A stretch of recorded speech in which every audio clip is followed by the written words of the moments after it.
Ya, langsung bikin review Pool lawan MU.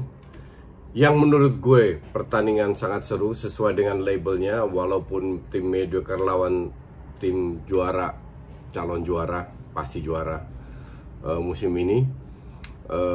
Tapi yang namanya derby selalu membuat selalu ada extra tension sendiri.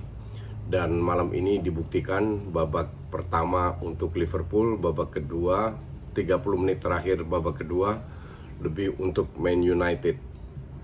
Oke, tapi kita lihat kenapa bisa berubah-ubah pada saat masuk. Sudah kelihatan dari line up-nya MU bermain dengan 3 back. Ya sebenarnya lebih ke 3-5-2, tapi 3-4-3 di atas kertas.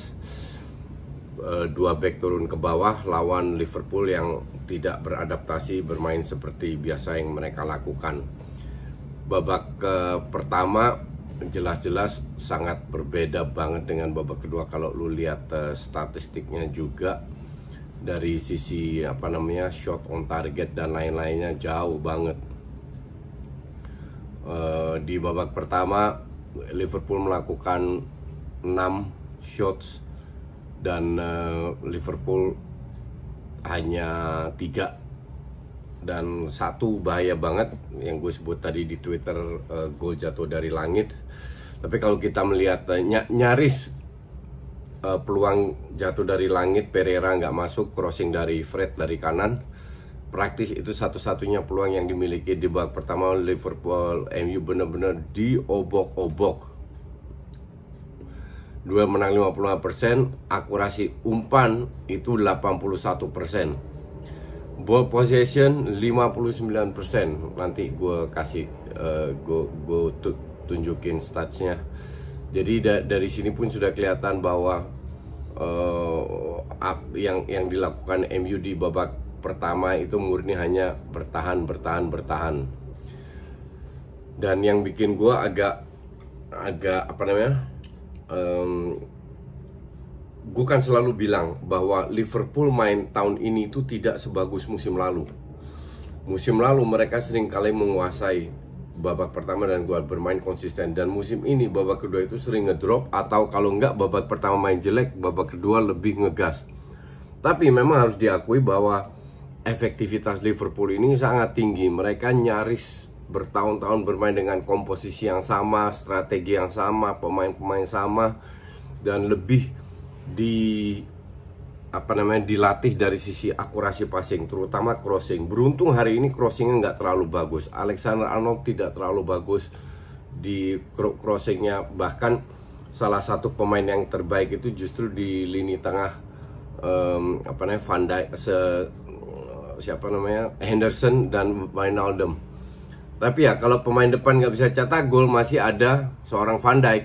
Itu yang tidak dimiliki oleh banyak tim, bahwa pemain belakangnya kerap kali mencetak gol sendiri. Dan pada malam ini 3 pemain depan bekerja keras, tapi tidak begitu kelihatan. Hanya salah cetak gol di counter di menit-menit terakhir, tapi itu gue nggak hitung.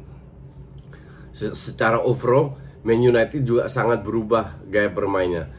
Mereka memiliki passing sangat buruk di babak pertama. Sampai gue, kalau lu lihat Twitter gue tadi, gue bilang ini MU bisa pegang bola 10 detik nggak sih sebenarnya? Kalau gue bicara 10 detik loh. Kalau 10 detik nggak bisa, gimana membangun serangan? Semua crossing dari belakang pun juga jelek sekali. Yang agak mendingan Fred. Justru untuk gue Fred bisa menjadi man of the match karena di babak kedua bermain luar biasa. Tapi sekali lagi kita bicara seorang Fred, seorang DM yang juga berusaha membangun serangan yang kapasitasnya so-so aja. Maka dari itu dia dapat sekali peluang shot off target. Terus berapa kali dia mentok. Memang kapasitas dia bukan di situ. Cuman kalau lu bilang kalau gue bilang Fred adalah man of the match, di situ sudah menggambarkan bagaimana jeleknya pemain-pemain lainnya, terutama Daniel James, Pereira itu dan siapa itu yang disayapkan itu nggak kelihatan sama sekali ya. Jadi secara overall pemain MU terutama di babak pertama sangat buruk sekali. Passingnya jelek, akurasi passing itu di sini babak pertama 77%, babak kedua meningkat ke 80%. Liverpool yang drop, babak pertama 81%, babak kedua 75%. Cuman kejelekan Liverpool yang dimulai dari menit 60 sampai terakhir itu tidak diserap, tidak dimanfaatkan sama MU sama sekali. Martial mendapatkan peluang tapi terlalu nafsu, dan masuknya Mata sebenarnya tidak terlalu dirubah, ya sedikit dirubah dari 3-4-3 bermain dengan lebih ke 4-2-3-1. James pindah ke kiri, Greenwood ke kanan, Martial tetap di tengah. Mata yang bisa lebih supply bola, tapi ya Mata susah juga sebagai pemain. Lu masuk tinggal sisa berapa 20-an menit harus merubah, tapi at least serangan MU terutama di 30 menit terakhir itu jauh lebih seru. Lebih seru, satu dari sisi agresivitas, kedua dari sisi akurasi passing sehingga mereka bisa membangun serangan, ketiga dengan 4-2-3-1 jarak antar pemain di babak kedua di setengah jam terakhir itu lebih kelihatan lah, walaupun sebelum Mata dan lain-lain dan siapa itu masuk lebih kelihatan karena jarak antar pemain tidak terlalu jauh. Cuman gue juga bertanya, apakah ini karena MU lumayan bagus, bisa bermain bagus, atau karena jeleknya Liverpool? Semenjak di 6 menit 60 pertahanan Liverpool terutama high pressnya itu sangat amat kendor, sehingga memberikan ruang kepada MU untuk membangun serangan. Kalau kita melihat bedanya babak pertama, MU nyaris nggak dibawa, nggak diberi kesempatan, ya murni karena itu mereka di babak pertama tidak diberikan peluang untuk membangun serangan. Di babak kedua diberikan. Babak kedua itu maksud gue setengah jam terakhir ya, karena di awal babak kedua Liverpool masih ngegas dan MU nyaris nggak diberi peluang untuk nafas lah, nafas saja susah. Gue nggak ngerti juga apa yang terjadi, kenapa. Gue rasa ini bukan instruksi sehingga di menit berapa, 60 lebih, 65 atau 63 Lallana masuk untuk memberikan ekstra tenaga agar mereka bisa melakukan high press seperti di babak pertama. Tapi Lallana juga mainnya ancur-ancuran. Pas Origi masuk sudah kelihatan bahwa Liverpool berubah ke 4-4-2 karena Klopp pun ngelihat bahwa wah ini kacau juga kalau kayak begini terus nih. Dan disitulah lebih datangnya peluang dari MU untuk membangun serangan. Bermain 4-4-2 mereka lebih mengandalkan counter attack yang didapatkan di menit-menit terakhir. Tapi itu pun juga MU sudah main everything or nothing ya. Kalau gue jadi Oleh gue akan melakukan hal yang sama.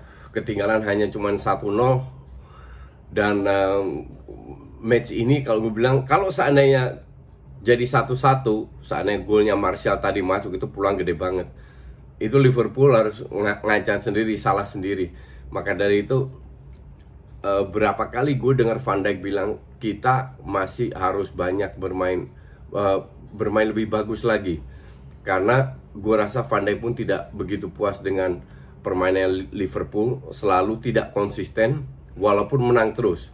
Tapi Van Dijk adalah seorang profesional yang bisa memisahkan antara permainan dan kemenangan. Harus diakui, so far efektivitas Liverpool hari ini tidak sebagus sebelumnya.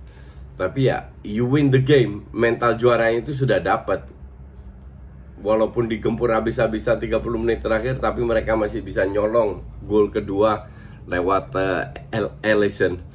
Tapi ya pertanyaannya kan sekarang, apakah MU bisa main seperti ini agresif dari babak pertama atau harus nunggu ketinggalan dulu? Karena berkali-kali ini terjadi, maka dari itu mereka berada di rank 5. Tapi gue lihat MU akan lebih menurun lagi, karena kalian tahu sendirilah, lawan tim menengah ke bawah seringkali MU kehilangan poin. Bahkan bagusnya MU seringkali mencuri poin lawan 6 besar. dan kali ini kalah lawan 6 besar. Dan gue tidak yakin nextnya itu akan menang dengan 6 besar. Gue selalu bilang MU bagus dari reaction football. Nah, reaction football ini sudah terbukti atau kelihatan lah bahwa mereka bisa bermain kalau diberi ruangan, kalau melawan tim yang menyerang. Tapi pada saat timnya lebih bertahan, mereka seringkali kesulitan. Dan terbukti kembali pada malam ini, pada saat Liverpool setengah jam terakhir lebih bertahan, MU kesulitan, terutama juga dari passing yang seringkali buruk. Yang mengangkat mereka itu murni karena agresivitas, fighting spiritnya. Jadi untuk Pangeran, sekarang selisih dengan Arsenal cuma 4 poin, dan Arsenal meningkat terus, MU menurun terus. I see you when I see you.